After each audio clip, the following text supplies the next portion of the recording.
الحمد لله الذي هدانا جميعا بالإسلام ومن علينا بنعمة القرآن وشرفنا بسيد كل عدنان محمد بن عبد الله عليه الصلاة والسلام الأتمان الأكملان.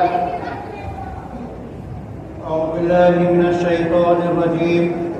بسم الله الرحمن الرحيم. إن عدة الشهور عند الله 12 شهرا في كتاب الله يوم خلق الله السماوات والأرض منها 4 حرم. حضرات گرامی، ہجری سال کا اختتام ذی الحجہ پر ہوتا ہے اور اس کا آغاز محرم کے مہینے سے ہوتا ہے. ذی الحجہ کی حیثیت بھی بڑی عظیم ہے کہ اس میں عید قربان ہوتی ہے اور اسلام کے 5 ارکان میں سے ایک عظیم رکن حج انجام پاتا ہے.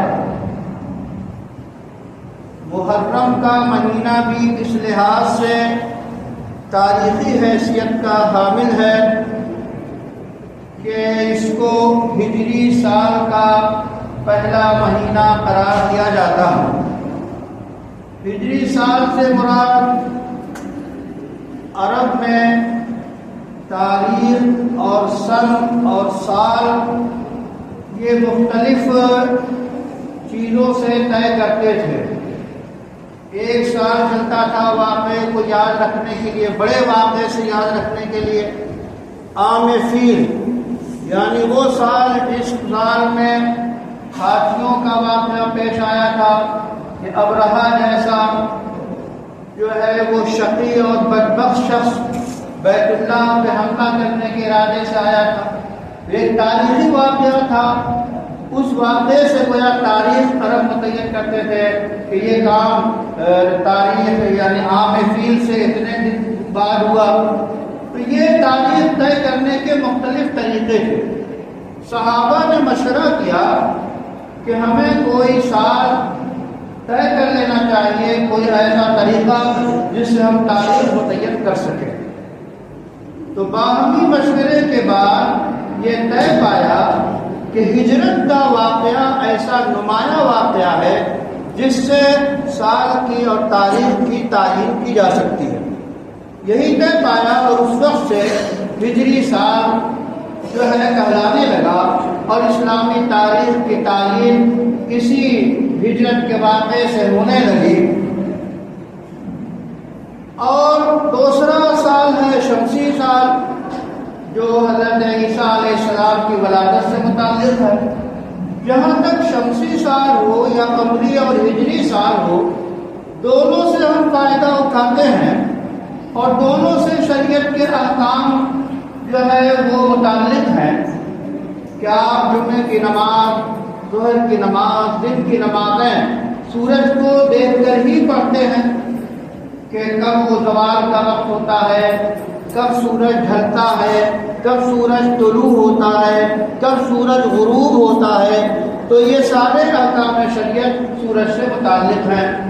اسی طرح چاند کب نکلتا ہے اس سے ہجری سال کا کہ قمری سال کی تعین ہوتی ہے اور عدت کب تک گزارے گی وہ ہجری سال میں اس کا حساب لگایا جاتا ہے. زکوٰۃ کی ادائیگی ہجری سال سے کی جاتی ہے. تو یہ جو شمسی اور ہجری سال کی ایک علامت ہے، ایک تاریخ ہے، اس کا ایک تعارف ہے. اللہ تعالیٰ نے قرآن کریم میں فرمایا کہ اللہ کے یہاں پہلے دن سے جو طے شدہ ہے مہینوں کی تعداد وہ 12 ہے. کل 12 مہینے قمری سال میں بھی ہوتے ہیں اور فرمایا کہ ان میں سے 4 مہینے انتہائی قابل احترام یعنی حرمت والے، تقدس والے، عظمت والے، ادب والے، تقوی اور پرہیزگاری والے یہ مہینے ہیں 4. وہ 4 مہینے ذی قعدہ، ذی الحجہ، محرم اور رجب. انہیں میں سے 4 سے یہ محرم کا مہینہ ہے۔ تو بحیثیت مہینے کے اس کو یہ فضیلت حاصل ہے کہ یہ عظمت والا مہینہ ہے، تقدس والا مہینہ ہے۔ جاہلی دور میں بھی جنگ و جدال کو لوگ ان مہینوں میں روک دیتے تھے، سیز فائر کر دیتے تھے، اور کبھی اس کے خلاف ورزی وہ لوگ بھی نہیں کرتے تھے جو لوگ جاہلی دور سے یاد کیے جاتے ہیں۔ بہرحال تو یہ مہینہ اس اعتبار سے قرآن کی زبان میں قابل حرمت ہے، اور اس کی حرمت کا تقاضا ہے کہ اس کا خیال کیا جائے۔ اس مہینے کے جو اعمال ہیں، جو نمازیں ہیں، جو تسبیحات ہیں، جو صدقات ہیں، جو نیکیاں ہیں، جو دعوت اور لوگوں کو دین کی طرف بلانے کے کام ہیں، امن کو عام کرنے کے کام ہیں، صدقہ اور خیرات ہے، معاشرے کو سدھارنے اور اس کی طرف پہل کے کام ہیں، ان سب کی اہمیت بہت نمایاں ہو جاتی ہے۔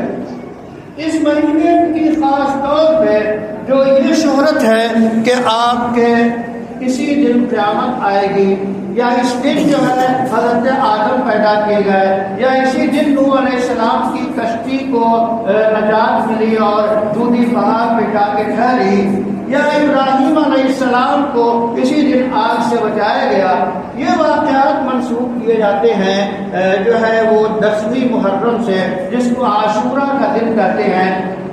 محدثین کہتے ہیں کہ اس سلسلے کی جو روایات ہیں وہ قابل اعتبار نہیں ہیں، ان کا اعتبار نہیں کیا گیا ہے۔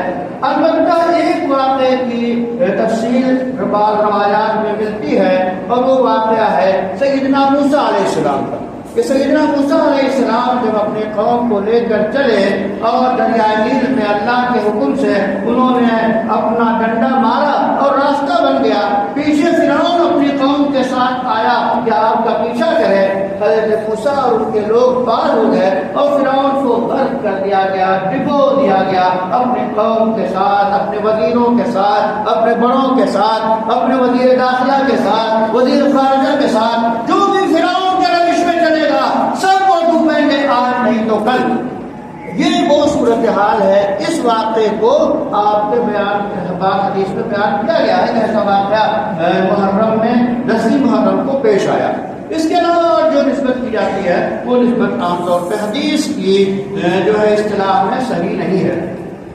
ایک اہم ترین اس سے پیغام ملتا ہے وہ ہے روزہ رکھنے کا، کہ عاشورہ کے دن 10ویں محرم کو روزہ رکھا جائے۔ 10ویں محرم کا روزہ رمضان کے روزے کی فضیلت سے پہلے عام طور پہ لوگ رکھتے تھے، فرض کی حیثیت سے، اپنے خاص تعلق کی حیثیت سے وہ رکھتے تھے۔ رسول اللہ صلی اللہ علیہ وسلم نے جب یہ فرض ہو گیا رمضان کے روزے، تو اس کی فضیلت ختم ہو گئی، وجوب ختم ہو گیا اگر تھا۔ اب اس کے بعد یہ مستحب ہے، سنت ہے، قابل فضیلت ہے۔ آپ روزہ رکھتے تھے 10ویں محرم کا، اور جس سال آپ کا انتقال ہوا تو آپ نے فرمایا اگر آئندہ میں زندہ رہا تو ایک روزہ ایک دن پہلے یا بعد میں ملا کے رکھوں گا، تاکہ یہودیوں سے مشابہت نہ ہو۔ یہ ذرا غور کیجیے، عبادت میں بھی، نیک کام میں بھی غیر اقوام سے مشابہت نہیں ہونی چاہیے۔ شرک میں، کفر میں، فیشن میں، اور جو چیزیں دوسری قوموں کے ساتھ خاص ہیں ان میں مشابہت تو کتنی بری چیز ہے۔ ہمارے امام صاحب اکثر فرماتے ہیں من تشبہ بقوم فہو منہم، جس نے کسی قوم کی صورت شکل اختیار کی اور مشابہت کی تو وہ انہیں میں سے۔ اکثر خطبے میں پڑھتے ہیں کہ پیغام ہے ہمیں اپنا ایک تشخص ہے، ملی تشخص ہے، اسلامی تشخص ہے، ہمارے پاس وہ کردار ہے، رسول اللہ ماڈل ہمارے لیے آئیڈیل اور نمونہ ہے، وہ سیرت ہمیں پیش کرنے کا یہ اپنے لباس سے، اپنی شکل صورت سے، اپنے اخلاق سے، اپنے معاملات سے، تو یہ مشابہت نہ اختیار کی جائے۔ آپ 2 روزے رکھنے کو فرما گئے۔ اب علماء نے کہا ہے کہ مستحب یہی ہے کہ 9-10 روزہ رکھے یا 10-11 کا روزہ رکھے۔ سوال جو بیان کیا گیا ہے، 1 سال پچھلے گناہ معاف ہو جاتے ہیں۔ اے عزیزو، اے نوجوانوں، ذرا خیال تو کرو، اگر تمہارے نام اعمال سے 1 سال کے گناہ ڈیلیٹ کر دیے جائیں صرف 1 روزہ رکھنے سے، تو کتنی بڑی فضیلت تمہیں حاصل ہو جائے۔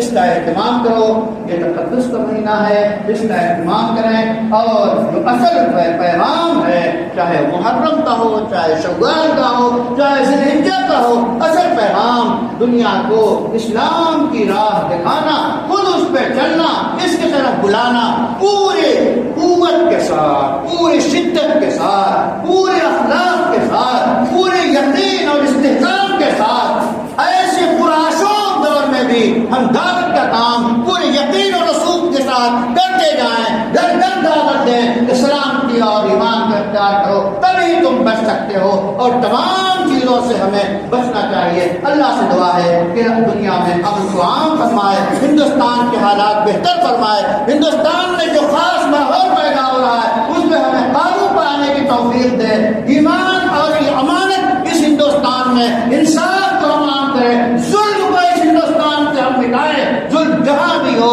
جس صورت میں بھی ہو، ظلم کو مٹانا ضروری ہے اس ملک کو بچانے کے لیے۔ یہ پیغام ہے۔ ربنا تقبل منا انك انت السميع العليم وتب علينا انك انت التواب الرحيم برحمتك يا ارحم الراحمين۔